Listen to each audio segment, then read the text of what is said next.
ক্ষমতায় গেল,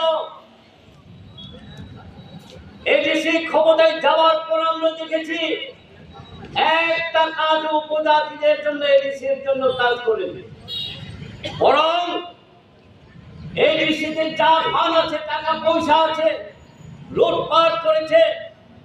এই অর্থ দিয়ে বিদেশে ভ্রমণ করে আনন্দ উপভোগ করেছে, দামি দামি গাড়ি কিনে পুনরা চলছেন। সাধারণ মানুষের কি হলো? একটা চাকরি হয়েছে, কাজ হয়েছে, একটা ঘর হয়েছে, পানীয় জল, রাস্তাঘাট, বিদ্যুৎ সম্প্রসারণ হয়েছে কিনা? এবং সবচেয়ে বড় কথা হচ্ছে এই এলাকার মধ্যে শিক্ষা ছাড়া মানুষ সামনে যেতে পারে না। এই শিক্ষা মেরুদণ্ডটাই ভেঙে দিল এডিসির